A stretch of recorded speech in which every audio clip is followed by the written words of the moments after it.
and Haaland can finish, yeah, but he can't finish like Harry Kane with both feet, like, and he can't pass like Harry Kane. Like Harry Kane is the most complete in it out of all the forwards that are in the game right now. So 100 million, even if it's the last year of your contract, you just pay 100 million. He's worth that.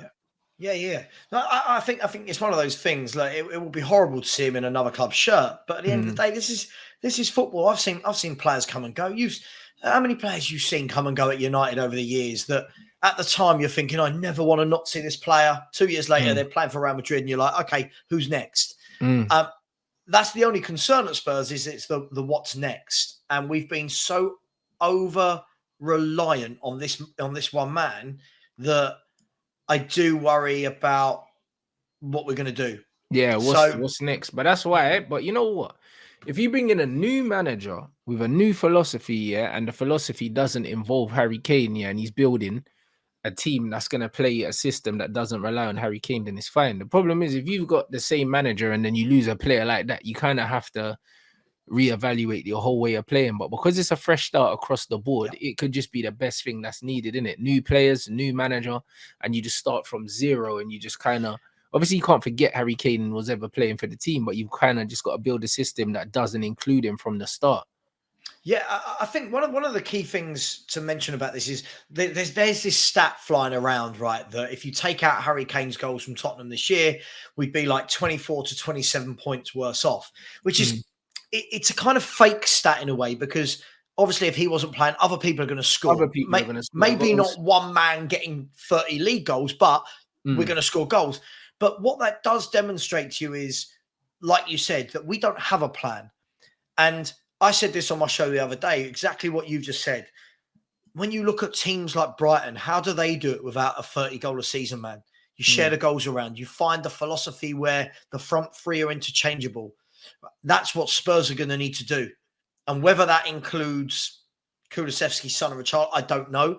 But I feel we need to get some young, hungry forwards with pace. I feel like we need some players to come in that can mix it up a bit, because Son's become all a little bit predictable.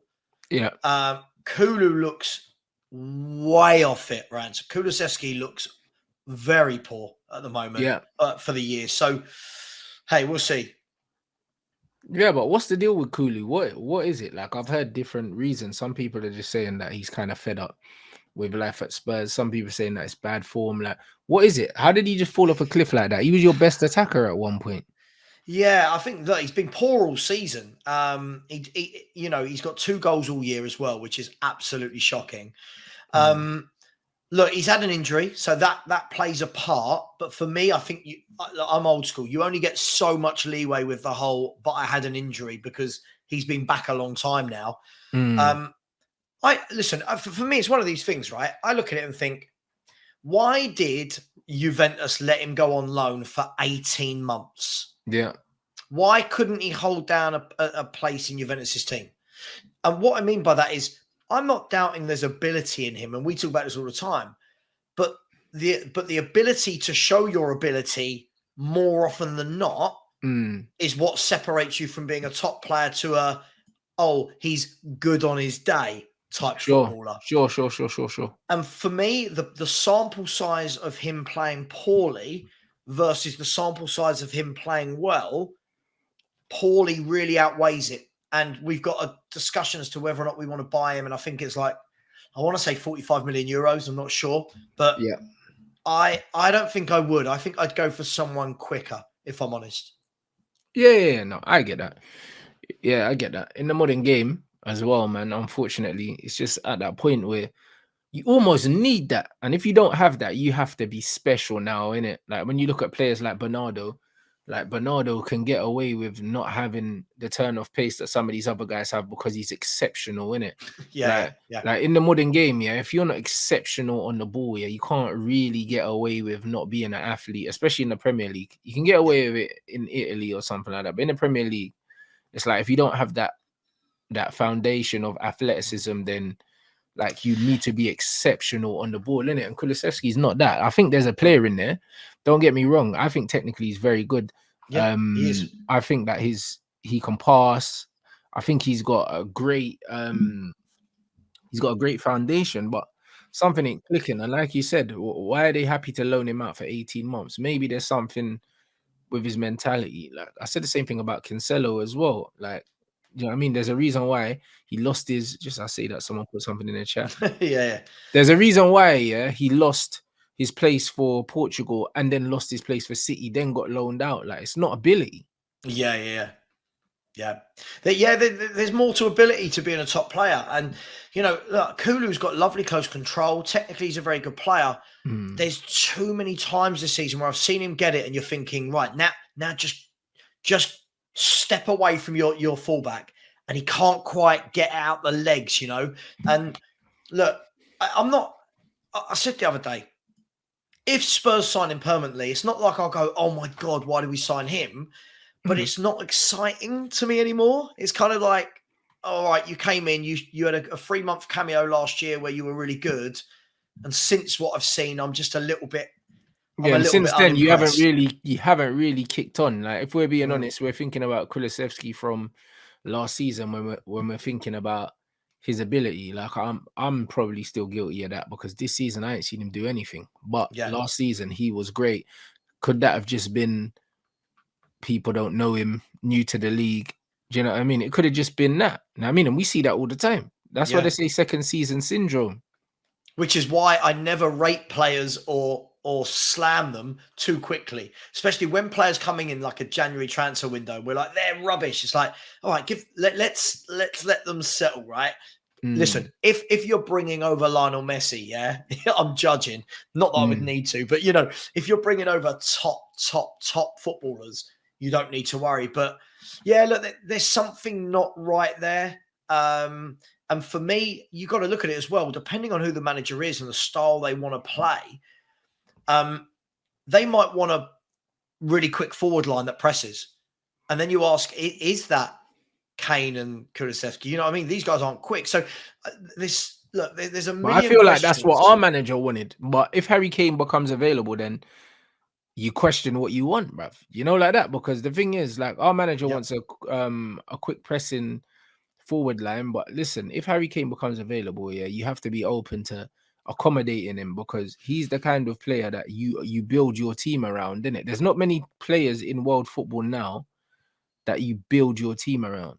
He's one of them old-fashioned strikers that you build your team around. In the modern game, like, the striker almost fits in to the team and you're playing for your wide players, isn't it? When you look at players like Bobby Firmino and stuff like that, he was playing for Salah and Mane. It wasn't the other way around, you know, like that. And Harry Kane's different. If you got Harry Kane, same with Erling Haaland, like Pep said, like, Man City were guilty of trying to force the ball to him too early because they know they had him. And you know, to get the best out of him, you just need to get him the ball in certain areas. So now they're playing 2 or 3 passes before they go forward, whereas before they kept trying to go forward too quickly. And that's why they were struggling and he was struggling. But when you've got them kind of players, you just put the ball at their feet in an area where they can score. That's it. Yeah, I think you're right. And from watching that compilation there, what you'll notice is how many times Harry Kane wasn't actually just standing up front.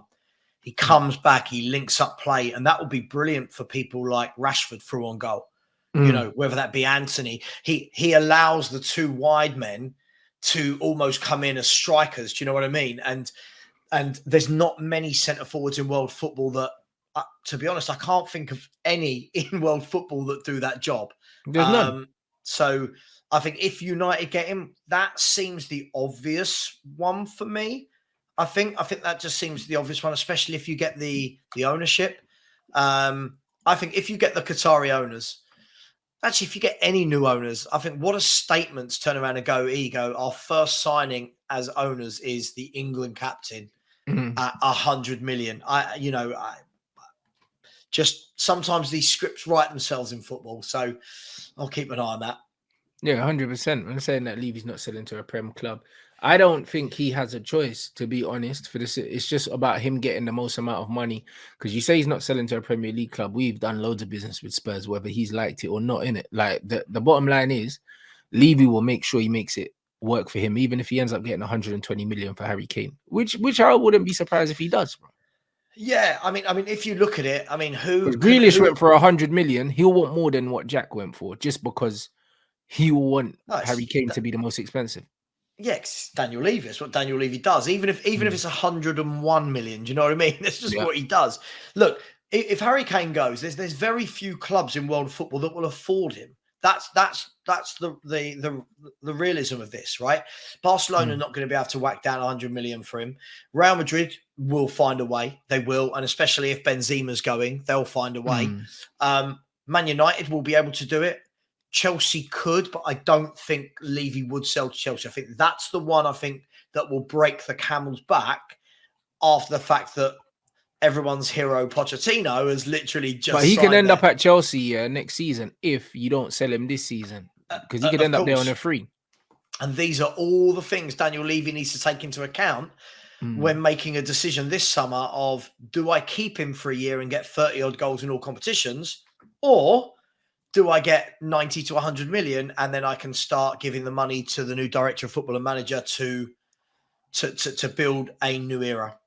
So look, I'm glad I'm not in that position, but this all depends on Kane. Kane might stay. And if Kane wants to stay, great for me as a Spurs fan, but that will make me think, yeah, I'm not sure. Boy, if Harry Kane stays at Tottenham, I don't know what his game is, innit? Like, I'll be real. Like, I don't know what his game is, because if there was ever a player that doesn't owe a club anything, it's him. Like, he's literally done everything he can do. Yeah. In a Spurs shirt and won absolutely nothing. And when it's all said and done, yeah, everyone's just gonna remember the fact that he's won nothing. So he owes it to himself. At the end of his career now, like, what, he's 30 now. He needs to make the move now, man. Do you know what I mean? It's similar to what Van Persie did, and Van Persie won more than him before he came to Manchester United. I'm sure he had a few FA Cups or something like that. Like, Kane had shit. So, well, I don't know. A conversation we were having the other day, I want to get your take on this, right? Is somebody turned around and said, I think a lot of this, by the way, I'll caveat this and say a lot of this, I think, is Spurs fans just out of pure desperation trying to find reasons, right? And said, I posed a question on my channel and said, if Real Madrid come calling for Harry Kane, he goes there in a heartbeat. And lots of fans were going, I don't think he does because of the Premier League goal scoring record. And I turned around and went, I don't care about a Premier League goal scoring record.